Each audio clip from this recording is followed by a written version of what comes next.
The enemy has landed in New Orleans, and it's up to the Saints to take them down. Under new interim head coach Darren Rizzy, the Saints come in re-energized, ready for a fight. This rivalry matchup never disappoints. Can Derek Carr deliver in his second game back? Will the Saints defense keep the Falcons out of the end zone once again? It's time for a much-needed victory, and it starts right now. Welcome into Saints Game Day, live here on NewOrleansSaints.com alongside John DeShazer. I'm Erin Summers. This one kicks off at 12 noon Central, and it's on Fox if you're not here in the Superdome with us watching it.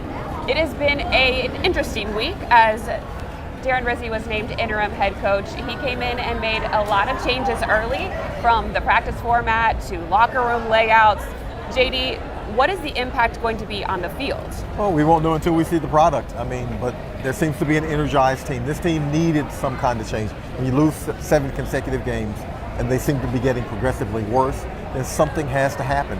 And Dennis Allen, God bless him, very nice guy, had some great theories, had some great defenses through the years, but something had to give for a team that's lost 7 consecutive games. So we'll know what happens when they get on the field. We do know that there was very much an attention to detail. That's what all the players said, accountability. That's what Darren Rizzy said he wanted from this team. Let's see if that accountability and that attention to detail translates on the field to a victory, because this team desperately needs a win. Rizzy made a couple changes to the defensive side of the ball in terms of coaching adjustments. Offensively, everything stays the same. And a big storyline coming into this one is running back Alvin Kamara, who is just 12 yards shy of breaking the all-time franchise rushing record. He needs to get to 6,500, which is where Mark Ingram currently sits. How do we get AK going today? You give him the ball as many times as necessary in the first quarter to get him those 12 yards. And that might be 3 carries, that might be 8 carries. I don't care what it is, but you want to get that out of the way. It's a historic event. It's a great time for Alvin. It's a great time for the franchise. But get that out of the way, get the celebration out of the way, and let's play football. But he's going to get it. The Falcons have not been very good in terms of run defense. They're giving up, I think, 133 yards a game. So Alvin Kamara, who had 77 yards, 19 carries in Atlanta, should be able to attain this early. Get that out of the way. Let's get the celebration over, and let's get back to the business of the game. Kamara had 155 rushing yards last week against the Panthers, so if things remain the same, then he should definitely beat that easily today. Derek Carr, in his second game back from injury, got the offense going in last week's game against the Panthers. What kind of improvement do you think we'll see in his second game back? Well, I think hopefully we'll see a jump in the production, even though they were fairly productive last week, but only scored 22 points, 2 of 4 in the red zone. So we need to see more production in the red zone. But remember, he's working with a bunch of receivers that he has not worked with a lot. Now, you can get some in practice. Hopefully post-practice you can get in some more work, and hopefully the chemistry will be better. But it's not like he's working with Chris Olave and Rashid Shaheed, and even Bub Means for that matter. Yeah. Those are 3 guys who aren't playing in this game, who had snaps with him, had game snaps with him. Now he's got to work it out with Mason Tipton, and he's got to work it out with Dante Pettis, and he's got to work it out with Marquez Valdez-Scantling. So he has some work to do. Hopefully the chemistry is improved, because the chemistry between the quarterback and his receivers is everything offensively. With all of those receivers out, how much do you think the tight ends and running backs are going to play into that passing game? Well, we know Alvin Kamara is averaging 5 catches a game, so Alvin Kamara is going to be involved in the passing game. Hopefully he can help there. Juwan Johnson and Foster Moreau have had their moments in this season. They need to be ready, though, to help out here, because the protection hasn't been fantastic for the Saints in terms of protecting the quarterback. So you might have to get it out of his hands early. You can do so quickly with the swing passes to Alvin Kamara. You can do it with the short passes to the tight ends. But you need to be able to get that ball out of Derek Carr's hands until the offensive line settles down, because if I am the Falcons, I understand the Saints have had protection problems. I know where those protections are because I watched the film. So the Saints have to be prepared for that, and especially when you're dealing with, again, a couple of injuries on the offensive line. Not huge things now, because they're kind of getting back into the mix, but you still have some guys missing. Lucas Patrick missing. So you still have some guys missing. Hopefully you can get that cohesion on the offensive line, protect Derek Carr, but he might have to get the ball out of his hands early, quickly, until they settle in. It starts with execution. You mentioned it, Darren Rizzy, all about the details. JD was able to catch up with the new interim head coach earlier this week. Talk to him about taking over the reins here today. Obviously not the way you wanted to ascend to head coaching position, and yet here it is. How did the first week go for you? Yeah, you know what, in life you're never quite prepared for everything, right? So best laid plans, right? So listen, at the end of the day, the situation is what it is, and I have no time to think about it. I got to lead the organization. So I thought the first week went really, really well. Complete buy-in from the players. You know, I mentioned one of my coaching friends that if you came out to one of our practices, you wouldn't know what our record is. That's the way those guys are attacking this week. And so very, very professional. I thought some of the changes we made were really well received by the guys. There's a lot of energy going on, and hopefully we see it translate. You know, having said that, tumultuous week, but did it help any to have, I guess, a division rival, Atlanta coming to town, a team that, you know, neither organization particularly likes the other one, and maybe that helps the team focus a little bit more? Yeah, listen, you shouldn't have to motivate many people in this building when you're playing Atlanta, so it was definitely a nice little added chip there, you know, because of the week we're having. So, big rivalry. You don't have to fire the guys up for that. And like I said, with all the distractions going on, we want to try to keep the focus on the Falcons and not the focus on the distractions. You know, Atlanta's coming in with a hot offense, hot quarterback, 29 points a game the last 5. Just what have you seen from Kirk Cousins and that offense? Yeah, just he's oiled up right now and going. He's playing really good football. I think as the year's gone on, as the season's gone on, I should say, he's playing better and better and better each week. So that's going to be our job to try to disrupt him a little bit, try to throw off his timing and his rhythm. But he's playing like a savvy veteran that he is, and this guy's had a lot of success. So their offense has a lot of pieces. He's got a lot to choose from, and so you know we're going to try to keep him off rhythm a little bit. But kudos to them. You know, Raheem's got the whole team playing well. It's going to be a good challenge, a great challenge for us. You know, Alvin Kamara's 12 yards away from setting the franchise record all-time rushing yards. Obviously, you probably won't be paying a whole lot of attention to that being the head coach on Sunday. But what has he meant to this organization? Because you've been here for 6 of his 8 years. Yeah, listen, I got a ton of respect for Alvin, the person, and Alvin, the player. It's not a shock, I don't think, to anybody that's watched our organization and watched Alvin since he's gotten here that he's going to eclipse this mark. You know, he means so much to this organization. He means so much to this city. And he means so much to me personally. He's really, all the leaders, but him included, have been really, really huge for me this week, and really, really just an integral part of this transition. And so, listen, I'm hoping he does it early, and then we can celebrate afterwards. But not a surprise. Thank you, Riz. You got it.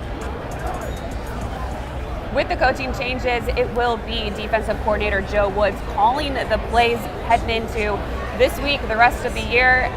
The players have said that Woods is going to be a little more aggressive. He doesn't really want to tip his hat at all, but what do you think we're going to see? Well, Tyrann Mathieu said he's going to weaponize the defense. And what Tyrann Mathieu meant by that was, he said, we want to feel like the hunters and not the hunted. And they felt like the hunted several times this season. Does that correlate on the field? Let's hope it does, because they really need to be aggressive. This Atlanta offense is something else these last 5 games, really. They won 5 out of the last 6. But 4 out of the last 5 is where they've really hit their stride, averaging right at 30 points a game. Kirk Cousins has passed for 265 yards a game, 13 touchdowns, 4 interceptions. So he's done a very, very good job, and they're finding their rhythm offensively in Atlanta. And that's something that the Saints are going to have to be wary about, because Saints haven't defended well this season. Let's be honest. They have not defended well since week 2, maybe. So they really need to get it together against this Atlanta offense that has found its stride.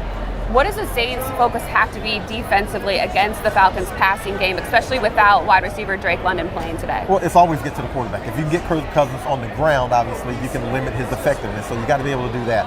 But you also have to remember the Saints have 2 new cornerbacks. Now, Alontae Taylor has played outside corner a few times. Now he's going to be there permanently. They have Shamar Jean-Charles. He's going to play outside. Will Harris comes back at safety to help out. So they're going to be tested, because even without Drake London, there's still Kyle Pitts and there's still Darnell Mooney, the Tulane graduate who has right at 600 receiving yards and 5 touchdowns. He's the deep threat. Somebody's going to have to shadow him, and somebody's got to be able to run with him, because he is fast. So he presents a problem. And Bijan Robinson, besides running the football, can catch it out of the backfield. He's a problem in that area. So they're going to have their work cut out with him, with a secondary that's still somewhat depleted. You got new parts there. Hopefully the week of work can help those guys gel together better too. Against the run, what is the recipe for success? Last time we saw the Falcons held them to just 88 rushing yards. Had the Falcons beat, you gift-wrapped a game to the Falcons, a special teams touchdown that they gave away, and a pick six. So this is a situation where limit your turnovers if you're the Falcons. Don't give them any assistance, especially when you're struggling yourself. You want to make sure you have those run fits, though, because if a team can run against you, there's nothing you can stop defensively. You can't stop anything if they can run the ball effectively. So you got to have your run fits.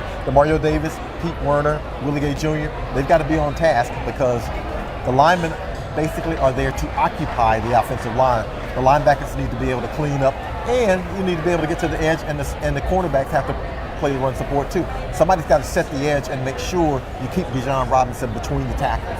The Saints defense did not allow a touchdown to the Falcons in week 4 when we saw them last. Got to keep that going as well. If you are at the game today, make sure you download the Saints app presented by Verizon. That is where you can find everything that you need to know about navigating the dome. And you can follow along with your favorite players throughout the game so you don't miss any touchdowns, turnovers. All of the highlights are going to be there. So make sure you download that Saints app, log into your NFL.com account, and switch over to Dome mode so you can get real active here in the Superdome. It is a must for Saints fans this season. With Darren Rizzy moving over to the new interim head coaching role, he is the special teams coordinator. What kind of changes can we expect on the special teams side? I wouldn't be surprised to see them a little bit more risky with the special teams. Now, they had a fake punt last week against Carolina. It worked out. But I wouldn't be surprised to see another fake punt or something. I will expect them to see them be aggressive because, again, this team needs to generate something for itself. So maybe a punt block.